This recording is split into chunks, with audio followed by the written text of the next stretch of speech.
एक समय की बात है जब बड़ा ही एक सभी विद्वानों का गोष्ठी हुई। उस गोष्ठी में पुरी वाले हमारे शंकराचार्य जी महाराज विराजमान थे।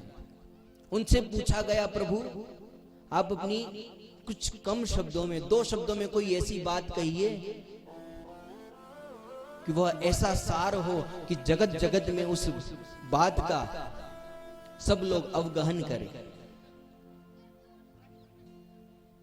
तो उन्होंने केवल एक बात कही कि भैया गौ माता होती है, गौ माता के सींग के ऊपर सरसों का एक दाना जितने क्षण तक, जितने समय तक रुकता है, इतनी देर भी यदि किसी को सत्संग प्राप्त हो जाए तो उसका जीवन तर जाता है।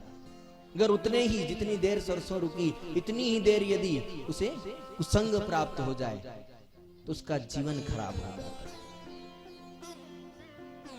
आप विचार कीजिए कितनी गहरी बात कही है, कितना गुड़ रहस्य की बात कही है।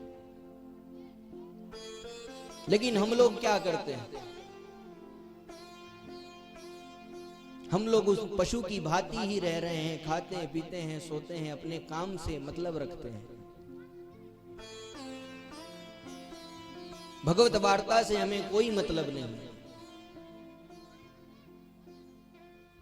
गोकर्ण जी महाराज ने यही सोचा और सोच करके वे सभी तीर्थों में स्नान इत्यादि अपने अनुष्ठान पूर्ण करने निकल गए। यहां पर धुंधकारी प्रतिदिन मदिरा पान करके आता, अपनी माता को भी प्रताड़ित करता, उनसे भी धन मांगता। धुंधली देवी बड़ी परेशान हो गई। एक दिन वह कुएं में जल भरने गई। उसी बात को सोचते सोचते फिर घर जाऊंगी, फिर धुंधकारी आएगा, फिर मुझसे धन मांगेगा, फिर मुझे पीटेगा।